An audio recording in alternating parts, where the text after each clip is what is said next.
All right, good people. How is everybody? I hope you guys can hear me because I can't hear me. Um, but it'll come around. I know it will. So, welcome to another edition of our Coffee and Tea podcast. I am your host, your girl Chris, and today we're going to have a great conversation. I've been wanting to have this conversation forever. And I could not have asked for better guests for this conversation. And the wonderful thing is that they're all very knowledgeable, at least by my standards, for this conversation of capes, CGI, and blockbusters. Now, it sounds like a mouthful, but at the end of the day, it really is all about superheroes, the superhero movie genre. We're going into the streaming services, all of that kind of stuff. So it's going to be a really dynamic conversation. So I hope you guys are ready for it all. Well, time for me to bring in my guest. So, my first guest, actually, both of them have been on the show before, both in various dynamics and various topics. So, the first person who I see, he is the host of two podcasts. One is called In the Basement with B, which is a podcast that talks all things comics and pop culture. And then the second podcast that he is the host of is called The Married Life. And on that podcast, he talks about the good, the bad, the ups and downs of marriage. So he is none other than my very good friend, Brian Johnston. How are you, Brian? What up? What up? What up? So with your podcast for your in the basement would be, yeah, I know. You just right up my alley with this conversation. Yeah, absolutely. I mean, pretty much what you're discussing is what we discuss on a monthly, weekly, daily, hourly, minute basis with the in the basement would be is something that I've known and loved since my early days of childhood. So this is definitely a topic that I am excited to be talking about. And I'm glad I'm glad to be on here once again, a member of the coffee and tea movement, and yeah, this is once again for the first time, One time for the one time. one time for the one time. And All you're a right. fellow Viking, so I can never leave out a fellow Viking. I appreciate that. Like we go back this a long time. Like this Long, is long time. like 30 years for real, for real. Um You dating ourselves. we I lost somebody. So there he is. So he is back. There he is. He is the co-host of Dating University. They are the podcast that talks about the good, the bad, and the ugly of all things relationships. And he is also the co host of The Husband's Lounge, where they take a deep dive into the complexities, the joys, the challenges of the modern day husband. He is none other than my friend, Charles Pratt, or we know him as Professor Charles. Hey, Charles. Uh oh. Yes. Can you hear me? Yes. Okay. You looked a little strange when you first came on, like, just wanted to make sure. Listen, these lives, man, I'm telling you, I'm this. telling you, like, technology worked good until you wanted to work right, right? Right. So, for all of my folks out there, feel free to jump in and join the conversation at any point in time. Let us know you're out there. Say hey, so we can say hey back. I want to go ahead and get started. This segment is called the previews. So we really are just jumping into just a bunch of lighthearted, good questions with regard to this superhero genre and these blockbuster movies. So let's jump right in. With the Marvel Cinematic Universe, Brian and I had this conversation a little while ago. What do you think was the first superhero movie to kind of get the ball rolling into this wonderful dynamic that we know as the superhero blockbusters? I know my answer. I want Charles probably know had the same answer I got. I think Charles, we had this conversation as well. I want to say I think we did have this conversation. I want to say Spawn. Okay. Okay. I want to say I Spawn. That was I okay. think that was the earliest comic book movie that I remember going to see. Um, yeah, Spawn was like it was the movie. Um, for I mean, and that was when I was I don't know, God, I was what Using 11th, 10th grade, 10th, 11th grade for that one. Gosh, was really? I? I felt like Yeah. I feel like I was younger than that. Nah, Swan dropped 95, 96, maybe. Really? Yeah, yeah. Okay. Let me fact Were check we it. But in high school when I feel that like it came came out? out. I yeah, came out for like 93, 94 for some reason. I don't know why. Spawn movie, it came out. Before Batman? Wait a minute, Because Spawn Batman movie. was 89, Yeah, Spawn, yeah. Spawn movie, 1997. 97. Gosh. 1997, Spawn movie came out. Jeez. Okay. So yeah. Okay. All right. So before that, what? All right. So Spawn was the first. Spawn was one, and then the original Batman with Michael Keaton and Jack Nicholson came out in 89. Batman, yeah, Batman 89. Yeah, I don't think. Okay, I'm changing my answer. Yeah, 89. That was the one that kicked it off because um it was such a classic movie. Um, hell of an actor, hell of a supporting cast. Um, soundtrack by Prince was Prince. Oh yeah. chef's kiss, man.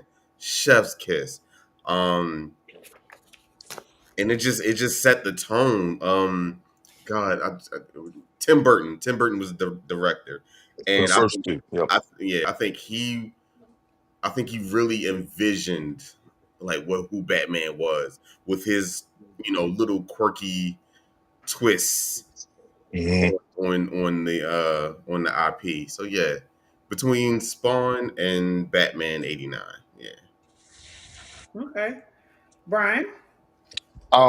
It's several like that because you have it in different ways. So of course you have to go with the OG. You have to go with Superman 78. Christopher Reeve, as the Mm, tagline said in the movie, you will believe a man can fly.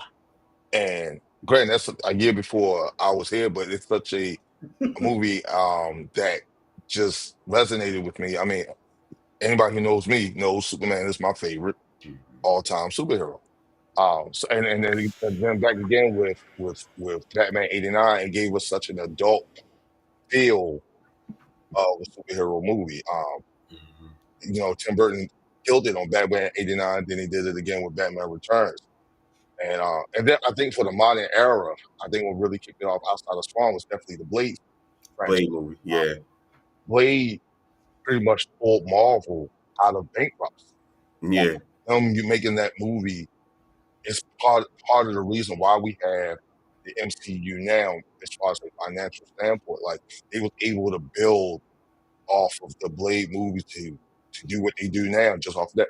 And that's why I think that scene in Deadpool and Wolverine when he said there's only gonna be one Blade, and whatever Mhm. a Blade, just rest Mhm. just be on because he like Blade set the tone for what we're watching now.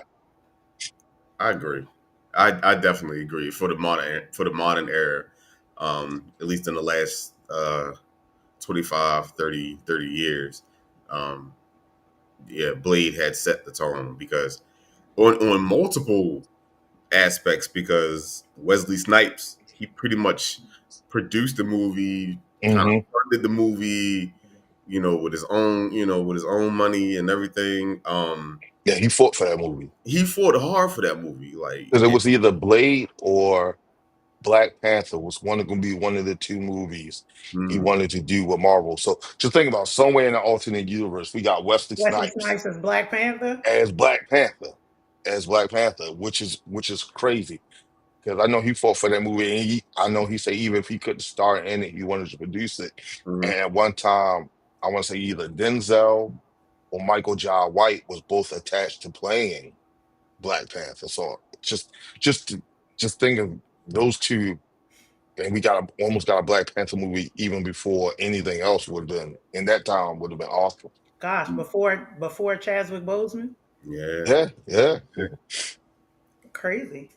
For me, I don't think I really like. I don't think in my mind that I label Blade as a superhero. Okay. Interesting. As a novice to the whole, like, there are certain comics that I remember, and it's probably just the ones that I remember reading. Like, I was very much into Wonder Woman, so a Mhm. lot of that stuff was what I got into. So, you kind of put blinders on everything else.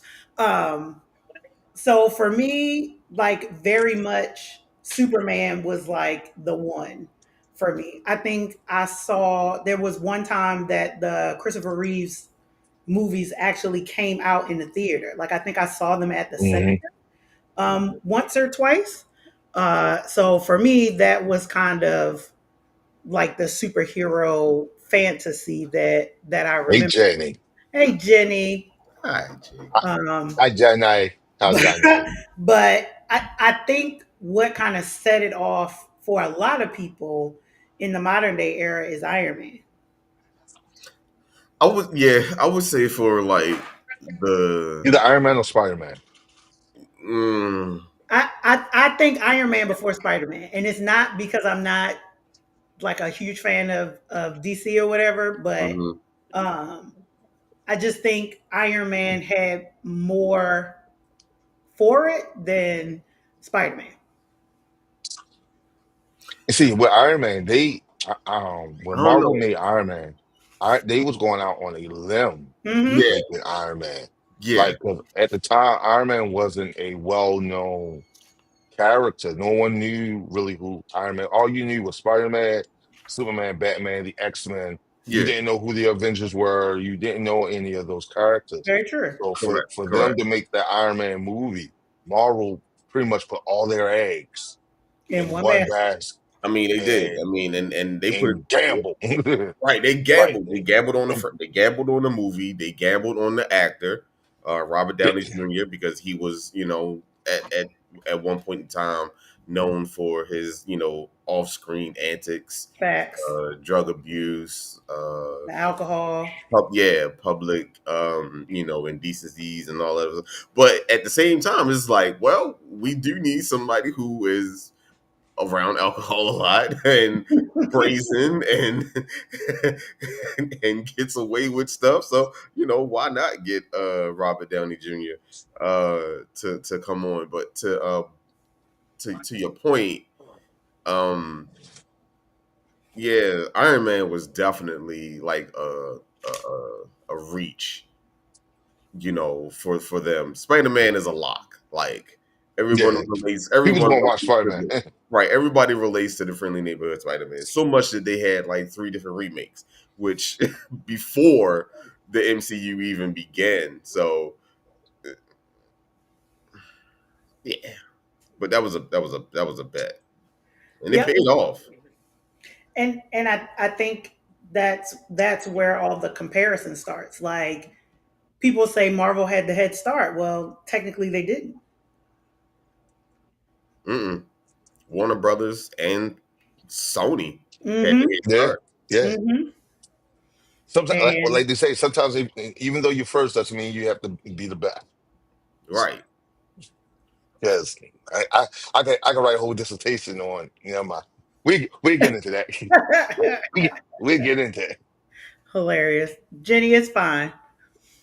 We gonna educate you, Jen. We Yep. gonna educate you. There's I'm a ready lot for of the education lecture happening. tomorrow. Oh my gosh, man, you're gonna have a good time tonight. Yeah. I don't particularly understand how she is my friend and she doesn't know this stuff, but I got a brother that doesn't understand any of it, so Yeah, true. Rojito, my guy. no, Iron Man, Iron Man was hated in the car. He was he because was because he yeah, was always a drunk. He was belligerent. He was a what do they call it? A futurist. yes, And most people who are like that, they don't see the forest for the trees. They Hmm. see they see the planet. Yeah, yeah. You feel me? So let's kind of run with that there. We've talked about a little about Sony, we've talked about Marvel, and you talk about DC. Is it fair to really compare the three or the two? Um, Yes, absolutely. It's competition. It's like siblings fighting. Um, like just just look at me and my brother. Like everything we do, even if we don't do it consciously, it's always gonna be that sibling rivalry. Like if we driving cars and he like, I bet I get there before you. It's not. It's just what it is. And Shenanigans. with Marvel, DC, and Sony, it's always going to be that rivalry because you always want to be. They always going to do better than the person next to him. Like, yeah, it's always going to be a rivalry. It's always going to be a. Really? That's a Comment. call, man. We're gonna get into that. Oh, I know that's one of your topics. oh, It is. We're gonna get into It that is. one. oh, We're gonna get into that one. oh. That's 'Cause oh, I'm feeling Well, it. I'm feeling something. I'm feeling something. yeah, yeah. She might I'm be onto feeling, something. I'm feeling something. She cooking. Got a little onion powder, garlic powder. Yeah, Huh? What you mad at? little bit. She got a little heat on her. Yeah, a little jalapeno. yeah, yeah, yeah. She got something whipping in the kitchen. Yeah, for sure, for sure, for So sure. you say it's sibling rivalry. Are they all competing in the same lane, or Oh, absolutely is not. No, Absolutely, Marvel competing in absolutely one not. lane Marvel is versus? Carl Lips ahead of everybody else. Yeah, I mean, even in their falters, like like their hubris has got the better of them over the past, I don't know, 6, 7 years.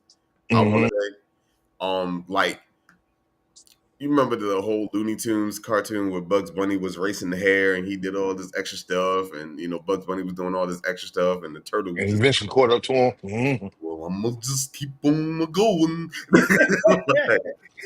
And yeah, so yeah, the Marvel, they started, running backwards, laughing like, and then they getting a lot of pushback from like their most recent outings. So Yeah, I rewatched the Eternals the other day, and why did I don't you know why do you that said. to yourself? Hey, Why yo, did you you? took like the words out of my mouth. because Took the words out. I was trying to say maybe I was looking at it in the wrong lens. Now No, you that looked I at it know right. what I know, let me go back and look at it, and it still pissed me off.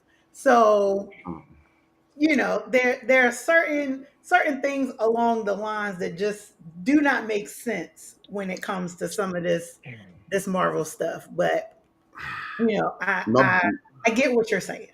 my biggest gripe about the Marvel on the just the superhero movie live action genre. My major gripe is it's two, but it's all in the same. Everybody's out for the money grab, Mm. Hmm. and they get these writers who know nothing about the source material. Source sure, right, right. Like they know nothing. Like they know basic surface level, like common knowledge. Like They see what they know what they read on Wikipedia. Wolverine wears blue and yellow, but then you put him in all black. I got a whole thing on Brian Singer. Like You know what I'm saying? So it's we'll it's, get it's into him. bothersome. It's really really bothersome that it's like you have you have an entire community. Like this community is probably one of the biggest communities to the point where they're buying print, physical Hmm. paper. You know what I'm saying? Has been Mhm. collecting these things, fawning over each panel, comparing this story to that story, this writer to this writer, this artist to this artist. They've been doing all these things, and then you go and spit in their face by getting somebody who doesn't know the source material. You get a whack ass. I'm sorry. Can I cuss on this? I'm sorry. You're fine. Sorry. You get a whack ass costume designer and use dump millions and millions or thousands of dollars into this movie, and then you got cosplayers out here making their own costumes, which looks amazing for like $35, and Mhm. someone to Yeah, I don't help know put about that, but close enough. it. Because them cosplay costumes is a pretty penny. So again, you talked about source material, right? So these movies, in some respects, should be based off of comic book runs and things like that that are either Mhm. talking about the character or similar situations or what have you. So when it comes to these iconic movies or iconic characters, Spider-Man, Batman, Superman, like how much of the movie's success is based on the fact that the character is well known versus the actor who's actually playing them? It's both. It's a, Ooh. it's a you got it's a real tricky balance Mhm. between that because you got to look at it. Yeah, when you say actors, look at it when everybody when Marvel when WBDC cast Christopher Reeve as Superman, a lot of people balked at it. They was like, one, he was an unknown play actor off Broadway, trained in Juilliard. Like he was a professionally trained actor, Mhm. and he is playing something that has never been done before him. People balked at that. When Michael Keaton was picked for Batman, He's too short. Warner Brothers got the biggest backlash from that. Mhm. He's a comedic actor. He's too short to play Batman. He won't be believable as Batman. Why is he playing Batman? Even when Heath Ledger was picked as the Joker, Golly. people just couldn't understand why. Like, so it has to be. Sometimes you have to play a balance. Like, because again, me being one of those people, we take our characters seriously. Mhm. Like, when I was 10, 11 years old, I dreamed of movies where I could go to a movie, see the X-Men on TV. I could see Wolverine sheathe his claws or release his claws. Like, that was a dream of mine to see someone live act. Like, Wolverine in perspective. Hugh Jackman is 6'5". Wolverine in the comics is 5'5". He's a little dude. My son is taller than Wolverine in the comics. But it works. So like you just have to find this right balance where sometimes you have to chuck the rule. Anthony has this rule that has this saying that I apply to a lot. Those who know the rules can break the rules. Mm. And I think they one day was they trusted the actor themselves to portray the character despite their look, their size, or who they are. Look at the new Superman, David Cornsweet. Nobody really knew who David Cornsweet was. But I really think he's going to do an awesome job as Clark and his Superman. I'm actually Mhm. looking forward to that movie. And but yeah, it's just a good balance. Sometimes you just got to trust the system, as they say, Yeah. and hope just find that balance between those who know, those who don't know. Because now with these movies, you're not just making movies for us; you're making movies for the worldwide. Yeah. So sometimes you have to go outside the box to bring in outside money. Like, granted, Correct. the nerd It can't community, just be for like veterans or right? I mean, Yeah, the comic people book people community. in there. Granted, we You need from casual people. Yeah. right, we know enough, but like, I can't like I need to be able to convince someone who don't know, like, hey, go see Fantastic Four with me. Like, well, who is Fantastic Four? Like, but so you have to have that. But that's why sometimes I think a lot of that's why Marvel, DC, and Sony don't adhere so close to the storyline because it will turn some other people off. Like again, you just gotta find that good in between where it's just enough of the comic book where it appeases us, where it's just entertaining enough for those casual participants, those Yeah. casual watchers. I want to say it's 25-75 split. Yes, that's a good way to put it. It's Yes. a 25-75 split. Um, because a lot of it is star power. The movie Hmm. studios, they plunk a lot of money into these things. They know if they say we're going to come out with uh, an X Force movie, if you're not deep into the X-Men lore, you may not know who X-Force X is, Force. Hmm. right? But majority of the people know who X-Men are, right? Yep. Hmm. You know, Storm, Cyclops, Wolverine, whatever. And a lot of it is like star power. They need the star power to draw the people in. They need the idea of a certain actor who is hot right now, can fit the role, whether however they want to make them fit the role, to put the butts in the seat in order to make the money back for the movie. So, like Brian was saying, yeah, it's a little bit for the fans, like the real fans, but it's more about drawing in the crowds, getting the butts in the seat to make. Is that why they keep changing the actors? Because you can see the difference Yes in and no. 1,000 Batman actors. Yes and no. But Yeah, going yeah. back to what you just said, Charles, what you said when you need the star power for a movie, I think that's why what befell Eternals. They didn't have the star power to draw people in.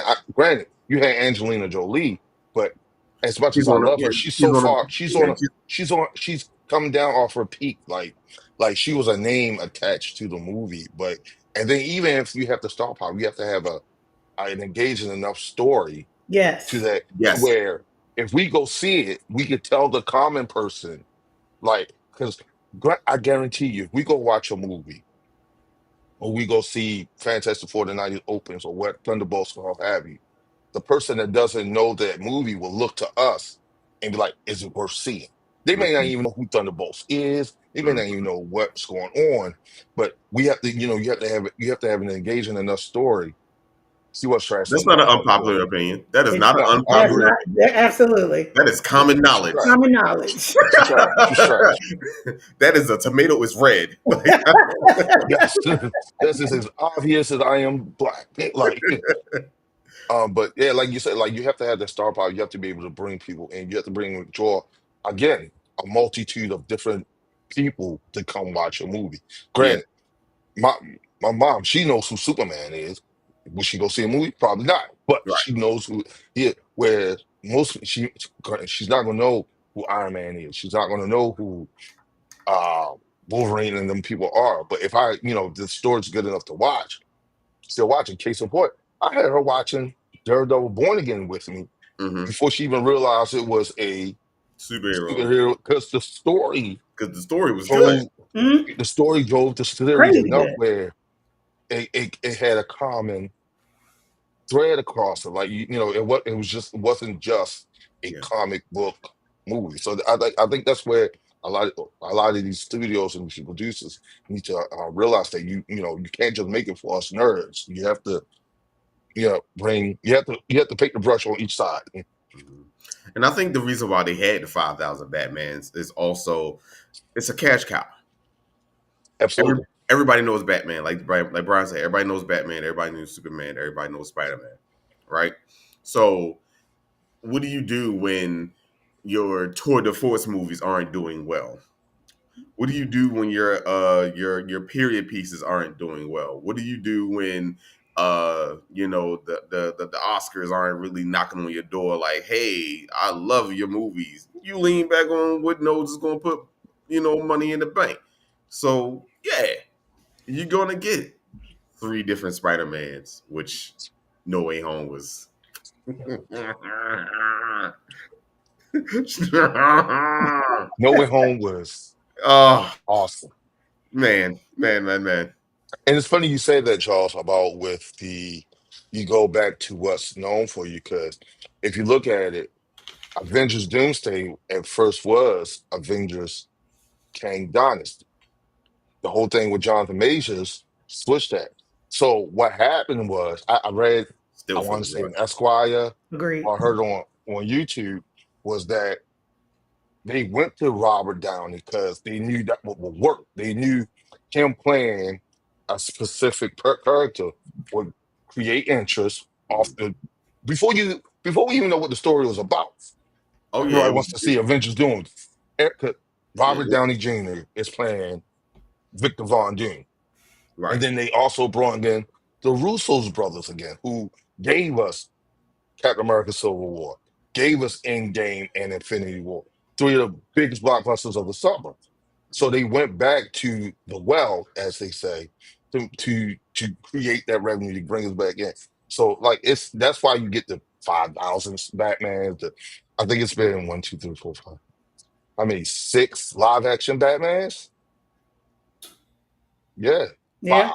five, five or six, because you had Clooney, Kilmer, Kilmer, Keaton, Keaton, Affleck, and now Vampire Bat. Patton. Yeah. You say vampire? And Now you got Vampire. Which sparkly Batman. I that's could what. not watch that movie without could not watch that movie without I'm thinking gonna, about the sparkly vampires. I'm gonna say something. I like the new Batman. I I don't know. no, I loved it. I I liked it. liked it. I liked it a lot. I love how it was. It was gritty. Yeah, It was ground based.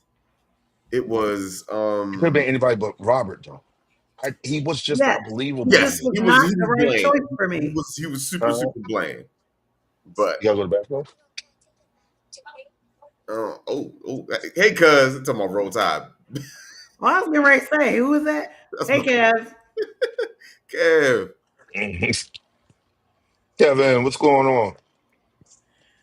So yeah, I couldn't take I couldn't take the sparkly Batman. And it's just because I watched all of the Twilight films. So in my mind, I'm just waiting for him to take something off so that we can see the diamond skin from the vampire. He just wasn't So, just wasn't believable. it was just No, that thing. I've always been able to kind of like separate an actor from a role. I give a lot of people grace when it comes Tracy, to sis. What's up, whoop? Happy birthday to my goddaughter and my real daughter. It's my God, both of them are the same dang oh, birthday. yeah, Wow. you Happy broke. birthday. You Yeah, broke. You um, broke. yeah. I've been able to separate both of them. I mean, the artists and their work. You I feel like the latest Batman, he was Batman so much in the movie that I didn't have to really think about him being Bruce Wayne. see that's important to me. Like when The I see a play, duality of the especially character. they do it like that's what made Christopher Reeve kill as Superman and Clark Kent. Like he distinguished, like he was so distinguished between the two, Hmm. where and it was subtle changes. Like if you like, I went back and watched the like when he's Clark, he was more hunched over. He was more clumsy, more of a more True to the Bruce comics. was yeah. When he was Superman, he was more studious. He talked more firm. Like and again, you like 8-year-old me was like, these are two different people. Like Mhm.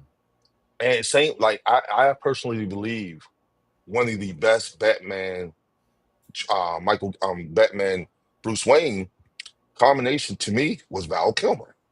I think he did an awesome job I think he did an awesome job being Batman and Bruce. As with everybody else, it was either a good one or the other. Like George was a good I gotta marinate on that one. yeah, Michael Keaton was a good Batman. But I not a good wasn't Bruce Wayne. believable as Bruce Wayne. Yeah. True. George Clooney was a great Bruce Wayne. Great Bruce Wayne. Wasn't believable as Batman. No. Ben Affleck, great Batman, Hmm. sucked as Bruce Wayne. Yeah. Like, but I believe Val has such a great balance between, and even Christian Bale had a great balance Hmm. where Yes. Christian he Bale was too good. he was the Yeah. best The Dark balance. Knight is probably my favorite out of Yeah, all of The Dark Knight is probably is yeah, that's like the I mean, benchmark for them. Like, yes. that's it's top two and he ain't two. You Yeah. feel me? Like right. Dark Knight was just yeah, that was from beginning to end was yeah, just a movie you could watch and still be amazed by everything you see yeah, in that movie. Like, yeah.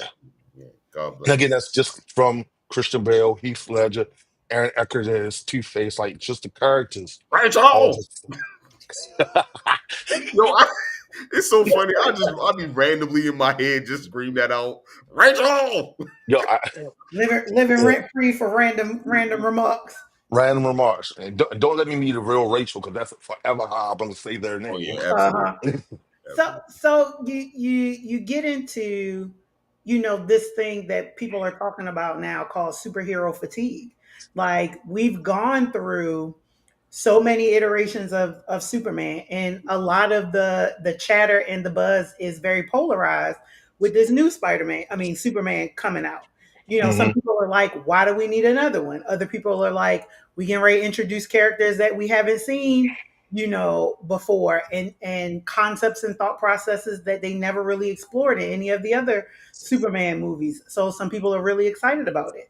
We had the whole anticipation of Deadpool and Wolverine. You Hmm. have now the anticipation of the Fantastic Four because you haven't had that movie in a really long time done Don't well, do Fantastic Four like that. that kind of thing. The Thunderbolts with the little asterisks, like all of these now movies that we are accustomed to rearing up and getting ready for and being excited about it. People are saying that we're getting fatigued. Like, is it too much? Is it more of a cultural shift? Are Well, audiences now looking for newer characters and fresh takes on old characters? Or are we looking for like people that we haven't been introduced to in a movie? I Yes think it's and all the above. It's yes all and the yeah. above. I don't think people are having superhero fatigue of being there's too many superhero movies. I think they have a superhero fatigue as there being too many movies that aren't as good as what they expect them to be. Hmm. Yes, yes, Like Marvel and DC has hit such a dry spot where like they like it's more now for the past I want to say year and a half. Marvel and DC has been more concerned with more concerned of quantity than quality. Like they were so quick to push the story out, they didn't care about how the story came out. Kevin, really? Really? You never liked Val? I liked Val as He Batman. was alright. He was alright. He was alright. He was Good. alright. He was alright. Um, He's not memorable. I'm gonna put it like that. Tree said something. Tree said something. Um, I really think studios need to take a chance. We've seen 20 plus years of Marvel movies, DC movies. We only know these characters. I'm sick of the origin stories. I'm mhm. sick of them. I know this person. I know how this person got his powers, got his equipment, got whatever it is. Give me somebody new. Give me a Bishop movie. Hello, Method Man, please, please, and thank you. Or Um, John Bottega. g- g- something like I, give me a better Ghost Rider movie. Give me God, yes. without Nick Cage. I'm sorry. I'm sorry. I'm sorry. I'm You're going sorry. to see him in Doomsday. I already know it. I already know what's going to happen. We're going to see him either Doomsday or Secret Wars. Secret Wars. He's Secret Wars he's probably. he's coming. He's He's coming definitely back. a Secret Wars. He's But going I to get a mean, cameo. give me somebody new. Trust in the people who are going to see the movie. Hmm. Like you Give said, us the same trust like you did when Iron Man came. Mhm. Like you said, Brian. You know, we're gonna go see the movie because we know the characters. Like Right. we know like 90 to 92% of just about all characters playing across the Marvel DC universe, right? The people are going to look to us to be like, what is it, the mini the mini origin For story. Jenny, because she don't know nothing. Oh, come on! But You Jenny, seen one, you seen them all. Like Jenny, it's you really don't need to know the origin of a lot of them. Yes, yes. Norman Reedus from Sons of Anarchy, absolutely. no. Was he in Sonic? Or I you think he thinking? was. No, No, I'm not. I'm thinking about no, the you other thinking guy. of no. Norman Reedus was in The Walking Dead. He played Daryl. Yes, that's one. Okay. Okay. Last question in this previews area. Yeah, we said Streaming movies. versus theaters. Like, do you think that the superhero content, like being accessible to things like Disney Plus, is like pushing the genre forward? Is it a necessary kind of thing to help the story move along? Or do you think like it kind of It's dilutes the hype and the culture of it all. again, it has to come down to the story. It has to be a story worth watching. Like, I'm coming back. Hold on. It has to be a story worth watching. Again, Marvel again been putting out shows where they was more concerned about quantity than quality. Because we got, I think, in a year's time or 2 years time, or what we got Falcon and the Winter Soldier, Secret Origins, Hawkeye. We got Echo. We had all the we had Miss Marvel, and it was throwing at us so much. It was almost like sensory overload. Hmm. So again, like streaming and movie, it helps, but you have to have a story worth watching. Like some, like again, like Charles said, I will sit through 10 episodes of Falcon and the Winter Soldier because I know who the Falcon and the Winter Soldier are. I won't do that again. I think going back to Daredevil Born Again, I think that's why that movie, that series works so well because yeah, it was Echo was a miss. It was a complete miss. That was a show that should not. It should have been a special presentation for one Like episode. Werewolf by Night. A one shot. Yes, Should have it been a should have one. been a one shot. It should have been a one shot. And they could have Um, fit that whole story in and out in 47 minutes. They could have yeah. fit that whole story in 47 minutes. Like 47 minutes. it was so bad. Like Echo was so bad. It wasn't even really acknowledged in Daredevil Born Again. Like they didn't even. It was like a 15-minute conversation, and that was it. And that was it. Yeah. It was it. And, but again, you just have to have a story worth doing. Like I remember, the whole thing with Black Widow at the time being on streaming and in the movies at the Mm, same time, and it took a lot away from yeah. the box office I mean, because there was a lot of mitigating circumstances with With that. that, yeah. yeah, with the Pandemic the was at its, pandemic and Omicron was at its height. yeah, Scarlett Johansson, she was, rightfully so, putting herself out there like, yo, like, bro, I've been here from honestly, the get go. Like, I've been here from the get go.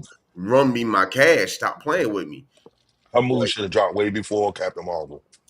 But way before. that's a whole Way nother. before. That movie should have came out after Iron Man 2. When we saw who she was in Iron Man 2, Yes. Black Yes. Widow should have came out immediately. Yes, COVID changed cinema COVID forever. changed It cinema has. forever. Like it showed that we could get along and we could still make studios. I'm speaking from a studio mind. Like we could still make the money from these movies and shows by drip feeding. Hmm. Yeah. Drip feeding. Hmm. Um, but yeah, I mean, just even now, just going to the movies is such a it's a hassle for me. Even Yeah. and it's crazy because I really just went to go see Sinners like the day after it Yeah. came You out. gonna say I gotta go see that. Please, everybody, please I I see can't. gotta go this see movie. that. I can't. I This don't. movie was They Jump, say right. jump, it's jump scares. I don't do well. I don't do I well. saw a meme. I saw a No, meme of Kevin Feige sitting like this when he said when he knew he should just let Ryan Coogler direct Blade. Like they just say your that's how team, your team, the man they right just here, canceled it. That's his They own just fault. canceled that. He gonna have to eat crow on that one because the Yeah, they man canceled. right there, They wholeheartedly canceled Blade because they say it doesn't fit within the structure of. And I think the reason why we aka don't get Black. well, I know you know Black why I'm I call don't it. think I don't think we got a Blade movie.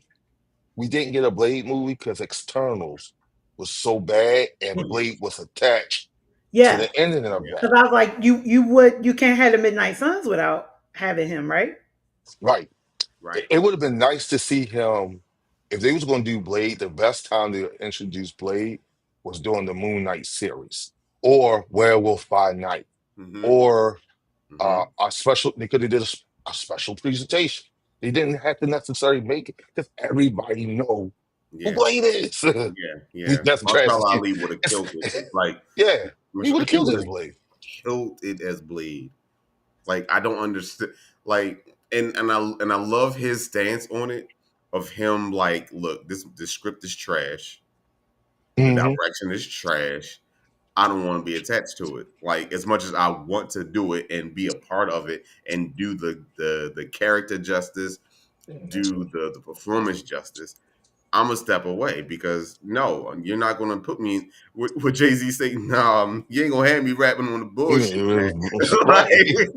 Like, Now, I still think we're gonna get a Blade movie. Just think right now in this and what they're doing now, it just doesn't Blade doesn't fit what Marvel's trying to do with the whole multiverse. And that, I think after Secret Wars, once everything settles, I think we're gonna get more structured street theme. that's 2080, bro. Like, Yeah, I And, mean, and I still think it's possible. I still think that if you did, like, kind of to your point, like if you took like the Midnight Suns and did a Disney special Plus presentation. series or whatever, and gave them their own intros or whatever, and then that led into a movie, I think you would get more pull. It'd have been better than the Defenders series that we got. Yes. and brother, And get you're your word out of my introducing it mouth. to a group of people who really don't know. Like, had I not looked into it, I wouldn't have known who the Midnight Suns were. It wasn't on my comic radar. Mhm. Mhm. So, you I have know, the game and everything. I think Blade that's is a way that they could my introduce it into the whole stream of wherever it is that they're going. Hmm. Yeah, I mean, they should have. Yeah, they definitely should have did that. I mean, they had a good formula when they did, Luke Cage, Jessica Jones, and Yeah, the other Iron one. Fist. Mm, Mm. the character, I think season two was better. the actor screwed up. Yeah, this season two was better than season one. Yeah, Okay, but but all right, Jenny. The reason why Blade doesn't fit into the storyline right now, he's a more supernatural, more street level type of character. You don't put Blade in the cosmic. You don't do a lot of cosmic outer space stories with Blade. yeah, That's why. we're all the way. We're in Yeah, phase 5 now. So yeah, Yeah. six. We're in six with the start of uh the Thunderbolts. I want to say. All right. I even think that's So gonna be. let's dig a little deeper here, Let's and go. let's talk about this CGI stuff. And the reason why I bring it up is because when you and I'm looking at the Fantastic Four trailers in general. When they first like dropped the trailer, like the very first trailer, when they Come had on, the Charles. launch, Give FF the a like chance. crazy launch situation, where everybody, 500 million people, was watching this series of like NASA launch situation Hmm. for them to do this um this first initial trailer. Everyone was looking for the CGI of uh, what's his name, So, Pedro. Mr. Fantastic, the strip. yeah, Mr. Fantastic You do. know, Head they were scratch. looking for that, and we didn't get that until trailer what, four, three or Three. four, Yeah. Three, for number us to three. be able to see it. So how heavy is the rise of CGI in these superhero movies, and is the movie being good like based on how well the CGI in the movie is? Yeah, absolutely. Again, you go back to Superman 78. CGI was non-existent. Like most of the special effects they used in Superman 78 was practical Yeah, effects. most definitely. Uh and Oh, but yet you believe, oh man, like you really believed and honestly thought that was Christopher Reeve flying around out there like that. Um, Even to now, like you say with the whole Fantastic Four with delaying the view of Mr. Fantastic stretching out. Heavy is listening. I'm done with that comment. Yo, get your boy, yo. Get that's my brother. yo, That's get my on, brother. yo, get on. That's my brother. I'm gonna stand beside him. I'm sorry. It's just Um, but like CGI, if done right, can add to this whole overall experience. CGI, if it's done wrong, will take you out of the story altogether. completely Chris, I think you and me had this conversation when I say the CGI in the first Wolverine solo movie Mm, was yeah, garbage. oh, garbage. the cartoon claws, brother. I was See that like it took me. Um, really? I Okay. was like, is this Who Framed Roger Rabbit? I was like, what is It happening? was very. Like I think I could have did better CGI on my MacBook compared to what we saw Thank in you. the No, X-Men movie. no. Like how practical, like Wolverine's claws in the X-Men movie look more practical and realistic than the claws in his own solo movie, which I think was such an atrocity. Where you had this man in his first outing, and his claws look like something my kids made with Play-Doh. Mm, Like I think they just again it was one of them where they was more worried about the quantity and not the quality. Hmm. And Yeah. fact, Fantastic Four has a sweet spot in my heart. That's one of my favorite um, Marvel teams outside of X-Men, outside of the Avengers. I love the old because they're not superheroes; they're explorers. Why don't you I, go I, to? I'm Don't going to see even the show that movie. comment. Don't even show I'm that going. comment. I see. I don't see the comments. I ain't. I, But I got you. That's kind of funny to me. what he say? CG is like, yeah, yeah, but he's not I mean, wrong. he's out of Ain't line, no but fallback And though. what he's out of line, but he's right. he's out of line, but he's right, right. He's out of line, but he's right. Like he's right. But again, if it's done right, it's awesome. If done wrong, it would like you don't want to watch the rest of the movie. Like 'cause Yeah. now all you thinking about is how bad the CGI is in it. And again, you brought up Fantastic Four.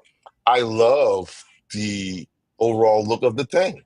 He's probably the most comic book accurate portrayal we have of the thing, like outside of using the practical CGI Hmm. like they did in the first Hmm. Mm. two Fantastic Four. We're not gonna talk about the John Trank Fantastic Four. We're not gonna talk about that. But yeah, I mean, if done uh, right, no. it makes the movie whole movie experience better. So I really, man, when I saw that second trailer, yo, I just laughed. I Fantastic Four or yes, of the new Fantastic Four that's getting ready to come out. I laughed. I mean, I laughed through the entire thing. Why? Because I'm like, how does a 2007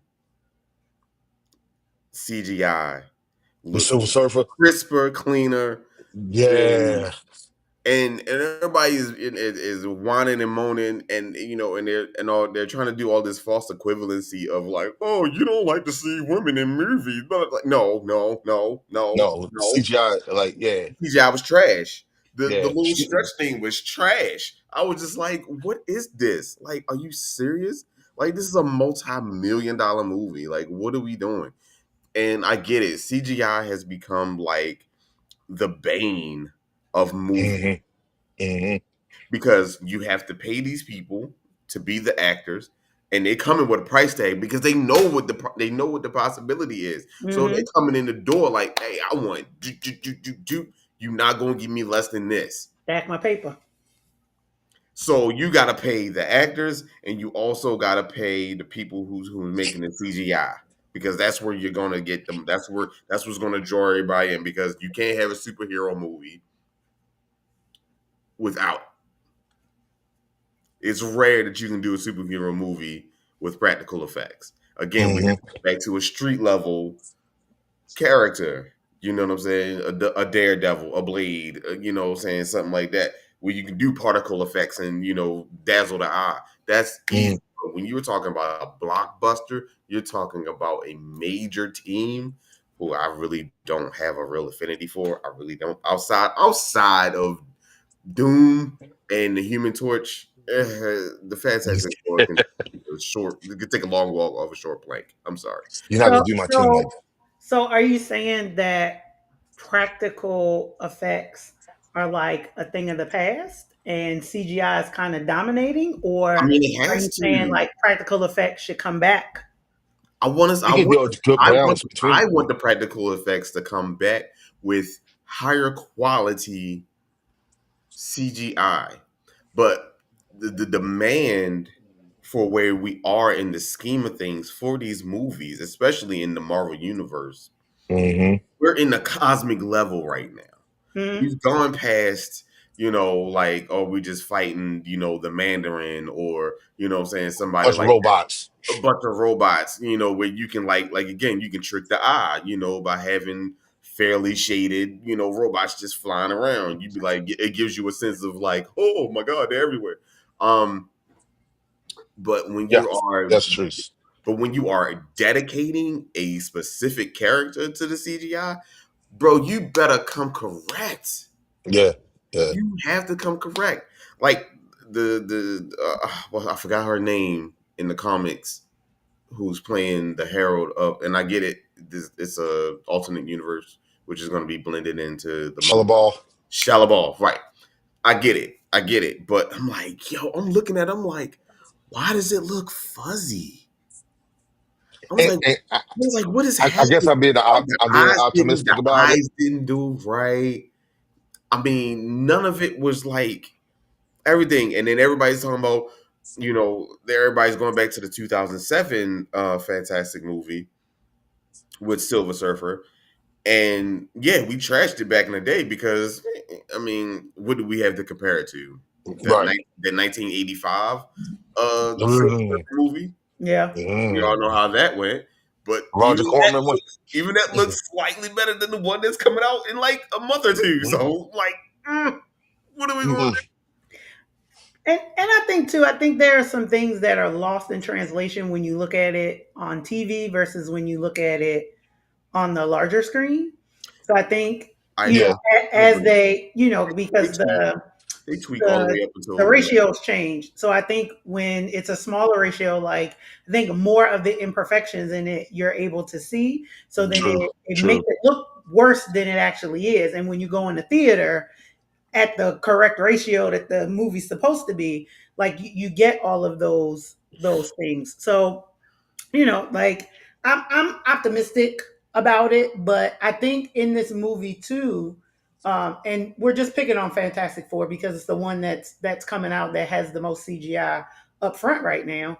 I think you're going to see a lot of those practical applications because you have Galactus, and in this movie, because I was watching something about the behind the scenes piece of it, and they were talking about how Galactus, most of the time when you see him, he's as big as the dang universe. But on Hmm. this movie, you're going to see him like at Earth level, you Yeah, know, he's interacting with the right. buildings and yes. everything. So you're going to see like those big feet walking in the Mhm. city, but it's a practical model and the Right. actors really, walking through. So I I think I like that. agree with you guys when it talks about the healthy balance. Yeah, Um, I like that. of I it do like too. So I do like that idea. I mean, because we see these characters in these comics, and you know, especially coming from reading them as a kid, they were bigger than life. You know what I'm Yeah, saying? Like the yeah. expectations are like astronomical, and Hmm. there's nothing that physically in a real world sense can compare to the imagination of Yeah, a child of yeah. of Absolutely. of what you would want it to look like. And I think mhm, that's a lot of the pushback that these people are getting, and it's understandable. But I also put the blame on the people with the large imagination as well. Like, we have to kind of take this with a grain of salt. Like, we're not in a space where we're doing like super realistic CGI where it feels like, Hmm. oh my God, like that's amazing. We just gotta we gotta suspend our belief a little bit, turn off our brain when we go to a movie, and mhm. not be so hypercritical. So yeah, I will take that as something from the viewer standpoint that we need to kind of. Could be worse. It could be the Flash type CGI at the end of Ooh, that. That was, ugh. And yeah. what pissed me off about it is that they try to justify it, say the reason why the CGI looked so bad near the end, it was supposed to look like that because it gave us an obscure view of how the Flash supposed to see the world. Miss me with that. That Mm, was lazy. You didn't want to do it, like, and it looked lazy, I and think they were running they out of funds too. Like, to be honest, you know. that movie was doomed from the start. The Oh, Flash, you talking like about the Flash movie? movie, yeah, Hmm. not the Oh yeah, that TV was show. garbage. That was hot garbage. Yeah, that movie Mainly was because of the problematic actor. yeah, yeah. Ezra Miller, was that his name? Ezra, yeah, He, yeah. she, they, however you want to Yeah. call him. He's kidnapping people and yeah, trying to So start a cult. let me ask you this question. Since we've talked a lot about Marvel, let's talk about James Gunn going over to DC. Shh, a Like, loss, do a you loss. think James Gunn has the ability to quote unquote like save DC? Because Yeah, at the end of the day, this Superman movie that's coming out is Is really going to make or break breaking. DC. Absolutely. yes, So I believe he can. you think Yeah. so? Yes, Yeah. Absolutely. How without come? doubt. He he I mean, he's just him. he's I I mean mean, just even DC's looking at Kevin Feige. just even looking at uh the TV show that he just came out with, the Creature Commandos, Yes. Such a good show. Chef's Kiss. Peacemaker. Peace Peacemaker with Peacemaker John was Cena. amazing. Yeah. You know, He definitely has his finger on the pulse for comic book movies. He understands the source material so well that he doesn't necessarily have to go by it to make a good movie. Because look at all three Guardians of the Galaxy movies. Like exactly. he All true to absolutely form. killed it. The Suicide Squad. His Suicide Squad movie was so good. We don't even talk about the air cut, the David Ayer version more, no more.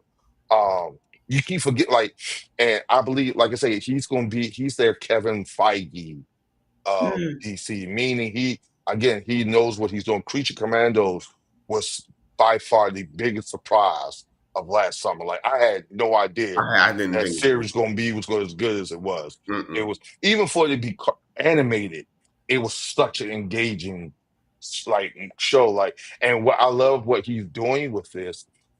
Again, from what I read, what I've heard, what I've watched, he's creating this symmetry between animated, live action, comic book, as well as video games. So if you played it in the animated series, when it comes to live action, you're still gonna have that same character reprising their role in live action. So you're not going to get one guy playing them on animated. Then when you go watch it in the movie, it's somebody totally different. So I think for Creature Commandos, David Arbor played Frankenstein's monster.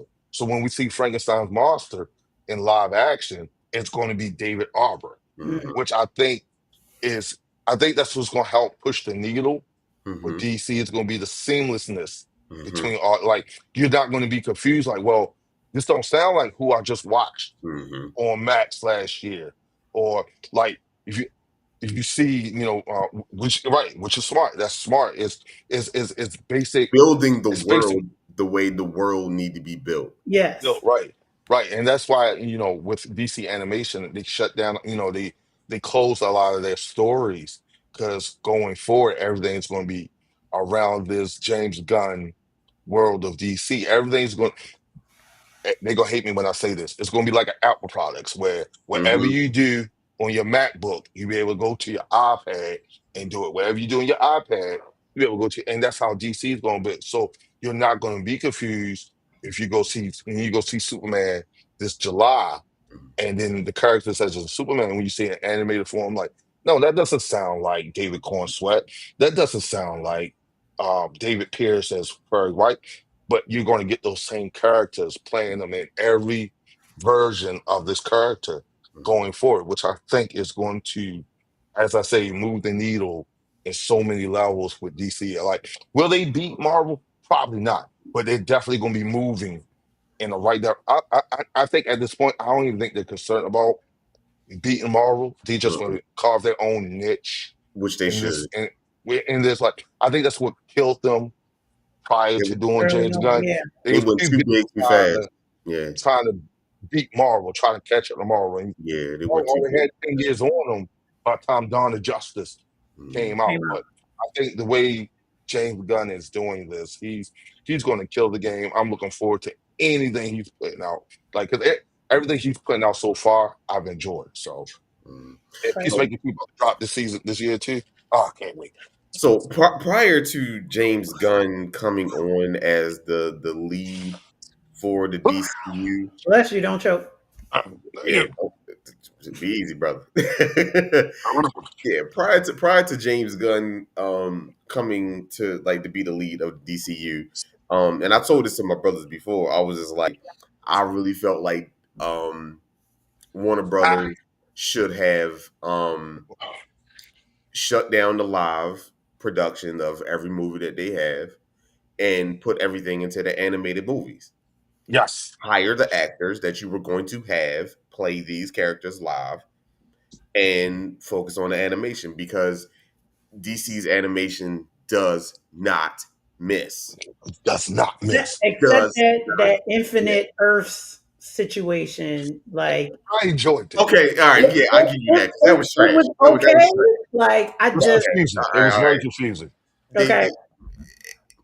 I felt like it was too long for what it really needed to be, To Yes, and be, yes, it was. the payoff yes. Yes, did yeah. not. The juice was not worth the squeeze.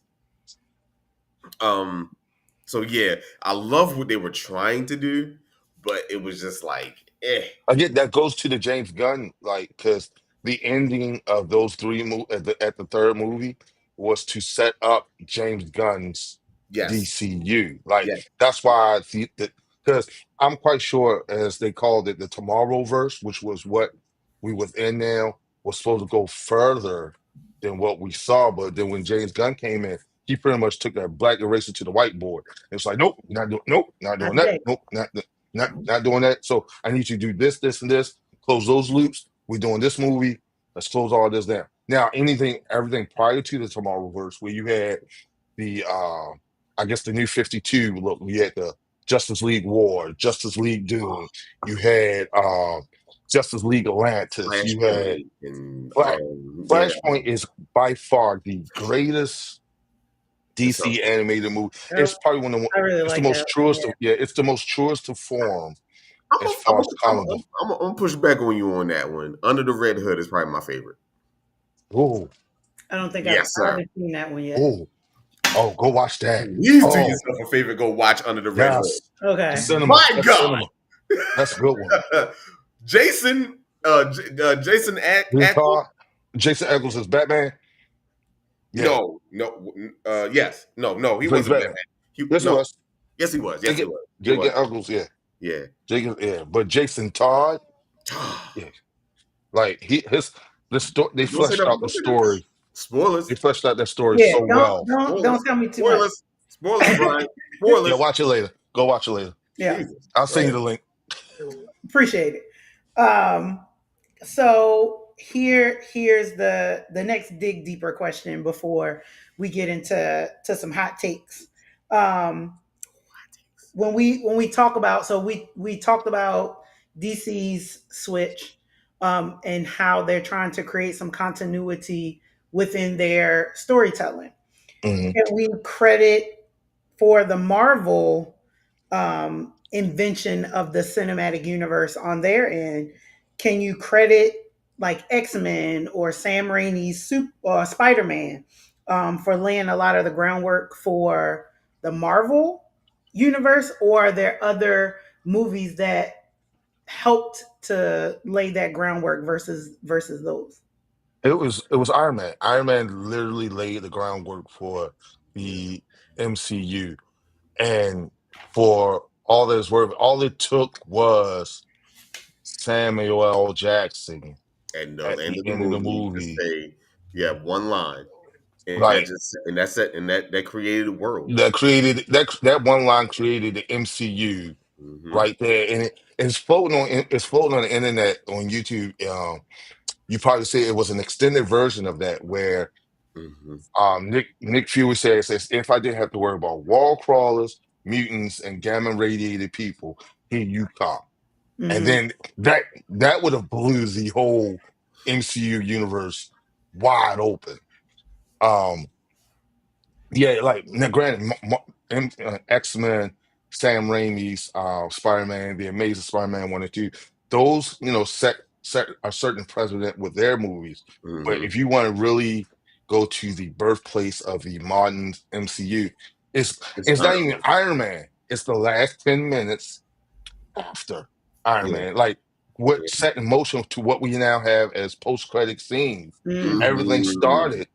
Everything started with Iron Man. You didn't have post-credit scenes with the Sam Raimi movies. You didn't Correct. have post-credits with X-Men and none of you didn't really have a post-credit scene till after Iron Man. And then now it's so common, like people really don't move Bro, Right when the about it. credits roll. You right. Like I do And you not can believe tell that. the real fans from the not so but real ones because people and get you up and leave. and you like, yo, you don't move. You don't want to get up right now. Don't you get up. Don't do And it. but I don't say Iron nothing. I Man, don't say nothing no more. I'll be like, go, go. yeah, I don't, yeah, go ahead. You'll read about it in Wikipedia or you'll see it on YouTube. But Yep. Mm-hmm. Hey, when that happened? yeah, Iron Man definitely set the precedent to what we see now as far as the MCU going forward. Like I said, Yeah, that one line from Nick Fury at the yeah. end, It opened just up just seeing worlds. Samuel L. Jackson as Nick Fury, he didn't even Mm. really have to say anything. Just I seeing mean, him would yeah, have would have set everything in motion. But yeah. yeah, I him mean, 'cause he him just, I mean, he embodied um that character. Like, well, he got that. It's funny how he got that. Like Marvel had a outside publication called the Ultimate Universe where they reimagined all their current characters for the modern readers, so newer readers could jump on without the convoluted history of mm-hmm, what we read. One of those characters was Nick Fury, and they did it in the style of Samuel L. Jackson. mm-hmm, Samuel L. Jackson said, "You could use my face, but I want to be the first person you think of when you come to cast this person." Because in the normal 616 MC Marvel, Nick Fury's a white guy. right, right, He's a white. David Hasselhoff played him in a Nick Fury television right. movie Which in the late. It was uh, pretty good. it was late '80s. It was late Late 80s, '80s, early 90s. early What? Yeah. '90s, like maybe like Yes. 90, 91, like between '89 and '91. Yeah, David Hasselhoff played Nick Fury. it was What? more yeah, it was more of a spy movie than it was like a comic book Comic book hero. movie. Yeah. But it was for the time it was pretty good. Yeah, check it out. Check it out. Okay. It was pretty decent. Not too many people know about that Yeah, I movie. was getting ready to say I've never heard that. It came out May 26, Eye patch 1998. and everything. 1998. 1998. Okay. Shut up. Are you serious? May 26, 1998. That's when Wow. it was called Nick I'm having a Fury, man. Agent of Shield. I'm having a Mandela effect. I mean, I'm telling you, this ain't my universe, y'all. I'm sorry. My Uh, Nick movie came out in the late '80s, early And '90s. it's funny when there's a panel. where's the watcher when you need him? I'm trying to tell There's a you. panel. There's a Watch panel him. even Get me in out of here. It's like- there's a panel even in the Ultimates comic book where the team of the Ultimates goes around and asks like if they was to make a movie about us, who do you want to play us? And as crazy it is foreshadowing. The Steve Rogers in there, he's like, yeah, I want Chris Evans to play me. The Samuel L. The Nick Fury's like, who else but Samuel L. Jackson should Well, play me? Mm. And now he's a multi-billionaire just cause he told Marvel, yeah, you can use my face, but make sure you cast me when it comes to and it got so much now that they changed the main Nick Fury to a black guy. in the comics And too. yeah, Sam but Really? Jackson, like yeah, his likeness anyway. Yeah. yeah. So it's amazing. It's amazing how someone can come in and say And a few totally lines and flip Just it just revolutionize. the yes, whole the movie industry. whole universe. Yeah. Okay. So All right. Well, I got some hot takes for y'all. Oh boy, I'm let's go. ready. Let's Ready? go. I got some man. I got some. Go ahead. Go ahead. Okay. So, which Decade. superhero movie is the most overrated of all time, and why do people still pretend that it's good? Ooh. Ooh, The most overrated overrated. Overrated. superhero movie of all time, Uh huh. but everyone seems to give it praise. Mm. I was gonna make y'all think on that one. I wanted to say now. At one point, I used to say Iron Man 3, right? I was like, this is garbage. This is trash. But I went to go rewatch it, and it held up, and I was just like, Mm-mm. where was my mind? All right, cool. Because I remember what it was. I saw two movies and I saw two movies in the same day. Went to the movies to go see both. Right. I think it was like Iron Man 3, and Overrated. then I saw Red Tails. But I don't Overrated. an overrated. Mm. Yeah, you It's got Mm. to not tell me that one. good, Mm. but everybody likes it. And watch it be something I I'm gonna love. say I'm gonna. You know what? I'm gonna go with Thor 2 through 4. I'm going with Avengers 1. Ooh. Mm. Oh, you talking spicy, nigga. Really? You talking spicy, yo. Are you kidding Really? me? No, I'm playing devil's advocate. I'm a, oh, Lord have mercy. Like the Thor ones, like especially Love and Thunder. Like Love and Thunder is polarizing. So I Love Because and Thunder was just I don't like Waka Kiki. Rocky. Yeah. Wakakiki, No, I don't like Waka the Kiki, Michael yo. Like Artiti. Now, let me me saying that does not mean I did not like Avengers. I made my wife watch that movie 4 times in a weekend. that's I insane. absolutely yeah, I absolutely loved Avengers. So how was I it? just think a lot of people don't think it was as good as a lot of people think it was overrated. A lot of people was like a lot of people what most of the people I talked to wasn't comic book fans. So I guess that's not Oh even a well, true. they don't Yeah. count. Sorry. But Love and Thunder, Chris, I think you and me had this conversation. I think Love and Thunder just weighed too heavily into the comic. Like comedic, yeah. Yeah, like it weighed too much into it. Like Again, Waikiki. Ragnarok was a good balance. Love and Thunder just like I hated you. You had Russell freaking Crowe. You had Jor-El, who he just played Jor-El. We're not even gonna talk about him and Crave, but he just played Jor-El. And you had him play this over fantasized version of Zeus who is done in by his own. It was campy. And I didn't like that. Thor is not campy. He's the god of thunder. Like, They he's never not did him campy. justice. After the first one, they never did him justice. Never did. Never. Like, Dark World should have been a series. The only thing about Dark World was good was the whole Loki redemption thing Hmm. he was Yes. going to Yeah, like the Loki you saw the redemption. turn for Loki. Yeah. But so wait a minute. So what movie? So it's a hot take. So it's It's not Oh, for okay. opinion sure. based. It's one. Opinion based. Uh For me, I'm gonna and I know I'm fitting to get hit for this one. Oh. Was Justice League. no, no, No, you right. You no, right. you right with that one. I You give right. you You Justice right. League. Yeah. Like Yeah. Because even Snyder Cut even was. even in the director's cut, like Yeah. It people tried was to be too like, much like the freaking Avengers. like that movie was good. That movie was good. No, it wasn't. No, it wasn't. Wait. It Whoa, whoa, whoa, it whoa, wasn't whoa, good. whoa, whoa, That it's whoa, either that one whoa. and I have another one, Batman versus Superman. I'll give you I that one give too. you That's bad. that's I I'll the give give you you that's that Batman one. another versus one for Because Superman. me. you said the Snyder Cut as well. Is I that what you? I I did not like it at all. Man, I'm gonna go ahead and go. Y'all be easy. I told you, like I know, and it probably is very much because I did not enjoy the original. So even No, the original was watching garbage. Yeah. the Snyder cut, it for me it did not enhance it at all for me. Okay.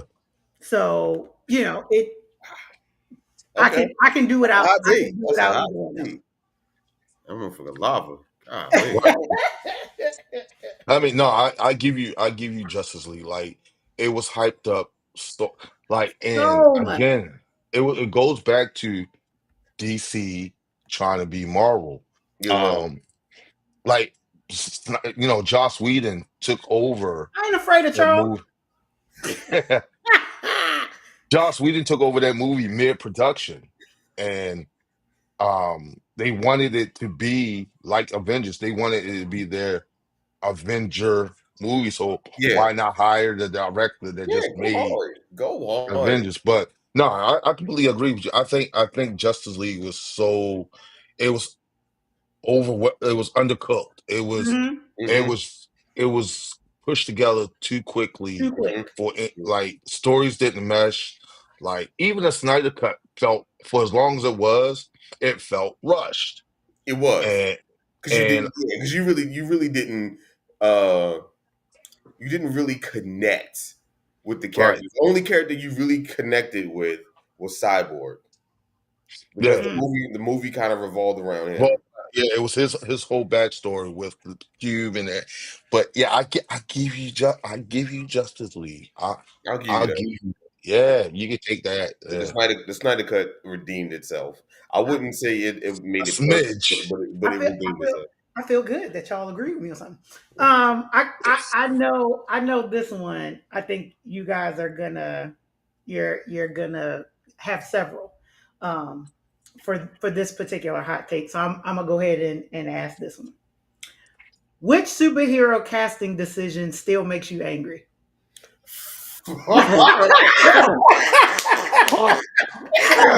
Okay. Both of Um. y'all did the same thing at the same time, which I expect. Yo. So Okay. yes, Go ahead, Charles. We probably have Um. the same answers. We probably have the same answers, Charles. You know when you get asked something, you get like information like overload. overload. Yeah. Mhm. Um. mm, I got a okay. list. Nick Cage is one. Yes. Um. As Ghost Rider was as Superman. You Who? As remember he Ghost was gonna Rider play or as Superman. Superman? He was gonna Oh play yeah, that was Superman too. yeah. Oh yeah, yeah, yeah. Um. Shit. Who Yeah, didn't? yes, Jenny, I did. Yeah, I, you hit a I hit nerve. big, and I knew I Yeah. was gonna hit a nerve with these two. Um. Oh no, you go. You pick one, Brian, and I'm gonna pick the next one. All right, so for me was Taylor Kitsch's Gambit and Wolverine. Yeah, he wasn't. Channing Tatum was a more believable Gambit than Taylor Kitsch. Taylor Kitsch was only there for like 3 minutes. Yeah, but it was I was, yeah, I Eric got another. Bana is Hulk. Oh my Yeah, God, yes. That was yes, just beyond the pale. Like, that should have never happened. never happened. Yes, Eric Banner's Hulk is a good one. What's another My, one? my only Hulk. Yes, I'm sorry. yes, Jenny. My This only Hulk is Edward top Norton. top of my list. This one right here, top of Halle my Berry list. Storm. Oh yeah, that's top. That's Halle Berry Storm. Halle Berry is Um, Catwoman. Yeah, Trash. Yes, Halle, trash. look, I was getting ready to say Halle Berry is anything, but Halle Berry shouldn't touch a comic book movie. she should Period. not. At all. She was good in John Wick. I gave that. Yeah, She was good in yeah, that. she was good in John Wick. Who else? Who else? Um, let's see. I got honestly, You know who pissed me off? Ben Affleck as Batman. I like Ben Affleck as Nope, Batman. didn't like it. Did not. I like Ben Did Affleck. not at all. I'm on this poke. Did not. Yep. Say what you want. Say what you I want. like I did not Batfleck. like it. Did Ben not. Affleck I was the I didn't man. like the extra scruffy voice that he had when he had to be What's up the Batman. extra scruffy voice? No, Let's go with Christian no. Bale. and Let me and even with Bat, it was garbage to me. yeah, and you know Garbage. what? You know what I liked about the Batfleck voice? Oh They my gave it a God. reason with the helmet. He wasn't changing his voice himself. It was the helmet changing it for him. Um, Hey Timo. yes. Oh my Sticky God. Fingers is Blade. That was I, no man. Come on, bro. Come on, bro. Come um, on, bro. I, let's see. Who's another one? Who's another one? I Uh, definitely agree with the Nick Cage as Ghost Rider. This yeah, was not Nick good. Now, Cage is yes, Ghost I Rider. will. I will give you this. This was his only redeeming quality for me. That he was a really good The fighting Batman. physical, yeah, physically, he I looked Mhm, just, like the I Batman just out of couldn't. The mhm. Arkham Asylum series. Yes, Like he fought And like that's what they that were going Batman. for, right? That's what they yes. were going for. He fought like the Batman. I just couldn't. I got one for you. Yo is Lex Luthor and Man of Steel. What's your name?